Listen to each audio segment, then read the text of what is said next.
what's going on, everyone? Welcome back to the channel. Hope you're having a good weekend. Probably a long weekend, right, for most of us.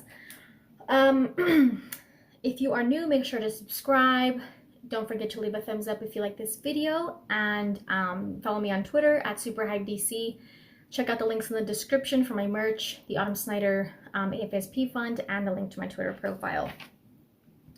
Alright, so hopefully a lot of you have been able to watch Wonder Woman 84 by now, whether you were able to see it in theaters or on HBO Max. I was able to watch it in theaters yesterday, opening day here in the States. And so yeah, I was able to watch it in theaters, which was nice. It had been a very long time since I've been to a theater, so it was nice just to be able to go out and do that. I will be doing a non-spoiler review for this video, so I'm not going to include any spoilers in case you haven't seen it yet. And then I'll either do I'll probably do a live stream soon to do spoiler discussion. Alright, but this will not have any spoilers.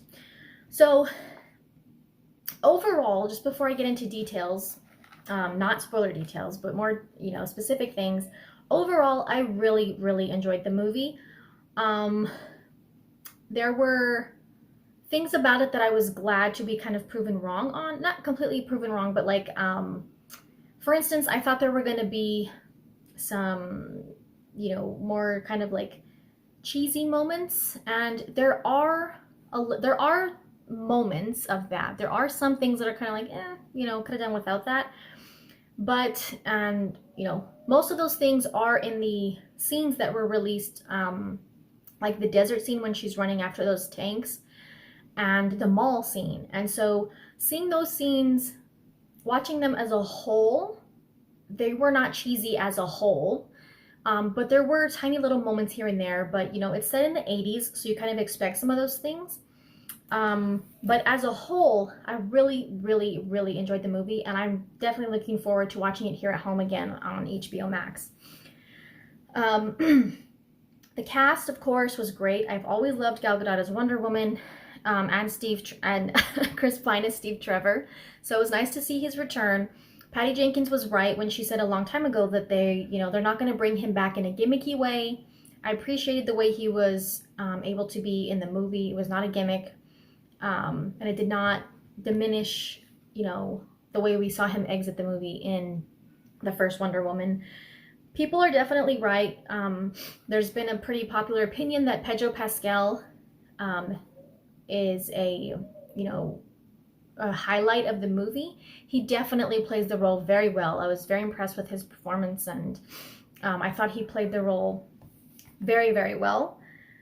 I was also surprised, Kristen Wiig, I had doubts when she was cast as Cheetah. Not as an actress, but just I'm so used to seeing her in comedic roles. And it's not that, comedic or actors who tend to do mostly comedic stuff, of course they can do drama. It's not to take away from that. It's just I think when you're used to seeing certain people that do comedy most of the time, it can be a little bit hard to kind of switch that mindset to seeing them in a villainous role or a dramatic role. But I think she held the role pretty well. And I think seeing her transformation from just Barbara Minerva to actual Cheetah was very well done, in my opinion. So both of the villains were good. I don't feel sometimes having more than one villain in the movie can make it seem like there's too much going on, or they didn't need to have both. But I think having both of them, because of the story, it worked fine, because they kind of both had they somewhat work together in a way. So and if you've seen it, then you probably obviously understand that. But I don't think it was fine having both of them. It worked for the story. Speaking of the story, I liked it. I mean, of course, there's probably some flaws, and I've only seen it once again, so sometimes when you keep watching a movie, you'll pick up on more things, of course. But as my initial reaction, the story,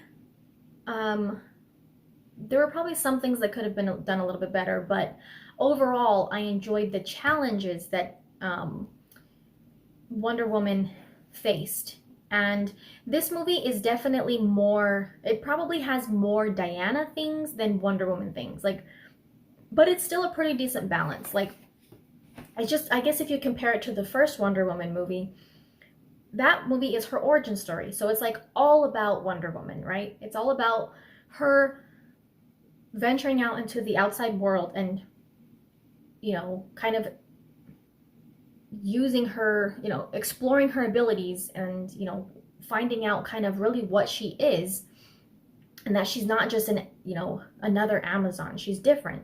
So, and she's going into a war. So it makes sense for her origin story to be all about her coming into being Wonder Woman. This movie, it's like, okay, she's been in the outside world for decades now, and so she's kind of, gotten used to that world, and she faces different challenges. And it was interesting to see that, especially the physical challenges that she faced, which is definitely interesting. So as a follow-up to the first Wonder Woman movie, I'm not really sure how to answer that, but I feel like I should address it because it is a sequel, and it's also set in the past. It's not like a modern day. It is modern day, but it's not present day. So I guess it's, since it doesn't take place like right after the first Wonder Woman movie, I guess it can be, like, okay, so she's already been in the outside world for like a long time, like 60 years, 70 years. So, you kind of get the sense that, like, okay, she's had this life and things like that already in the outside world. But it's not directly, I wouldn't say it's not directly connected to the first Wonder Woman movie, but it's not like a direct continuation, because it's been a long time. It's just a different part of her story as Wonder Woman. It was awesome to see Themyscira again. That shouldn't be a spoiler because they released the opening scene during the DC fandom premiere. I always like seeing Themyscira, and we're gonna see it again in Zack Snyder's Justice League, as it was intended, so I can't wait for that. And sorry, looking at something. I could watch a whole movie on Themyscira. Like, I love seeing that stuff. It's awesome to see the Amazons. It's so cool to see her as a young Diana, learning more lessons about not just her physical abilities, but what makes her, what she stands for. It's cool to see those lessons from her past growing up.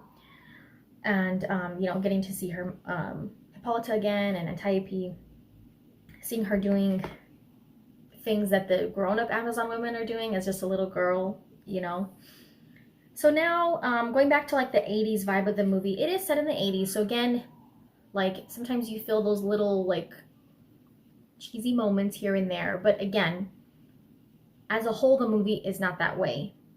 There are very deep emotional parts that will bring tears to your eyes. They did for me. I loved seeing her reunion with Steve Trevor for the first time. I think it was Grace Randolph who had said this, and I definitely agree. If you loved No Man's Land in the first Wonder Woman movie, which I think anyone who likes that movie loves that part. That's my favorite part of the movie. I love that scene. And there is a scene in this movie that is emotionally equivalent to the No Man's Land scene, which I loved. And again, the score was perfectly paired with that scene. Hans Zimmer didn't do the score for the first Wonder Woman movie, but I also really liked the score in the first one. And Hans Zimmer did an amazing job in Wonder Woman 84. And certain moments, it's just like, it really amplifies what's going on. And that scene where she's pushing herself, I guess you would say, kind of the way she does in No Man's Land, but in a different way. The score just makes it so enjoyable and emotional at the same time. I loved it. I loved that part. It was awesome. If you've seen the movie, you probably know what I'm talking about. But again, this is non-spoiler, so I don't want to ruin it for anyone. There were some unexpected surprises, and people had been saying this before it came out here in the States, before we were able to see it here. There were definitely some unexpected surprises that I really appreciated. Um, so, you know, if you haven't seen it yet, there are some things that you're probably not expecting, which is always good to have in these kind of movies, you know. So the use of A Beautiful Lie from BVS, my theory on how that was going to be used was wrong. But it was used appropriately, I guess you would say. It matched the scene that it was being used in. And it was crazy to hear that in another movie, because it's so distinct and it's so recognizable if you're, you know, a BVS fan. And it was just really cool. It was interesting to see it paired up with a different scene in a different movie with a different character. So I thought it was cool that they decided to include that. Some people have been making comments about like the action sequences. There is, you know, like I said, the balance between her life as Diana and then her life as Wonder Woman, that felt pretty balanced to me personally. But the times when there are action, it's not as intense, I guess you would say. The choreography, the visual spectacle of the action is not as I don't want to say it's not boring. It's just that, you know, some action sequences are like, wow, that is super compelling. Like, holy moly, that was a crazy action sequence. Like, you just remember them. You know what I mean? They stick with you. There's not as much of that in this movie. I guess especially if you compare it to the first one, like the visual spectacle of it. They're not boring, the action sequences, but the choreography and, like, you know, visually, they're not as, you know, they weren't pushed as much in that way, if that makes sense. And she also, you know, doesn't have her shield and her sword in this movie, which when they first announced that a while back, I think a lot of people were kind of like, oh, why wouldn't she? She's Wonder Woman. Why wouldn't she? She's a warrior. That's what she has. She only uses the lasso of truth in this movie. And then, of course, she has her new armor, which I guess kind of makes up for not having the shield and the sword. But after watching it, you kind of, for me anyway, you realize why her shield and her sword probably weren't necessary in this movie. For this part of her story as Wonder Woman, her shield and her sword were not completely necessary. The first movie, she's in a war. She's literally trying to kill a god. So, you know, she needs them. But in this movie, it's not completely necessary. Like, you know, Pedro Pascal and Cheetah, yeah, Cheetah is a very powerful, when she becomes, you know, she's powerful. But it's, I don't want to spoil anything, but I mean, she wouldn't need to use her shield and her sword against these kind of villains, if that makes sense. So what I appreciate about, you know, her only using the lasso of truth is that they really did some cool things with it. Like, they really went beyond with the abilities that the lasso of truth is able to perform for her when she's using it, like, as a weapon. So that's really cool. And also the part where the scene that's I compared to the No Man's Land scene, it's really cool how she uses that, how she uses the lasso in that scene as well, which I'm not going to spoil it. It was awesome to see Zack Snyder's Stone Quarry logo nice and big at the end of the movie. It is the first production where the Stone Quarry logo is shown. It's at the end.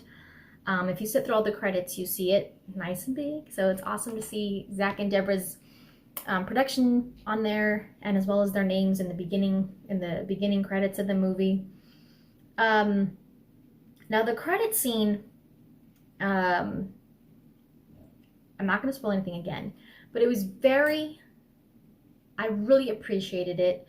I thought it was a really cool way to do what they did. I mean, you probably have an idea what it is if you're on social media at all, even if you haven't watched the movie. But I think I really appreciated it. I completely understand why they didn't want the press to see it since they see it before the general public. And so I really appreciated it. I thought it was really cool. I thought it was really thoughtful and, you know, respectful to just Wonder Woman as a character.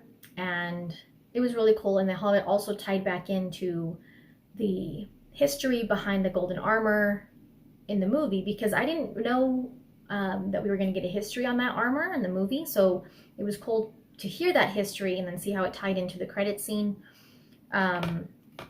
So it was really cool. And it was, of course, cool to see her in new armor in general. Anyway, let's go ahead and start wrapping up this video because it's going to end up being too long. But yeah, just those are my general non-spoiler thoughts on Wonder Woman 84. Like, again, like I said, can't wait to watch it again here at home. I hope you've been able to watch it, you know, watch it how you're best able to feel comfortable, and just enjoy it. You know, it is very enjoyable, and for me anyway. So can't wait to see Wonder Woman again in Zack Snyder's Justice League. It's so crazy to know and to say and to think that that is going to be our next DC production. So just a few months away. Thanks for watching. Don't forget to leave a thumbs up, subscribe, follow me on Twitter, check out the merch, and thanks for watching, guys. We'll see you next time.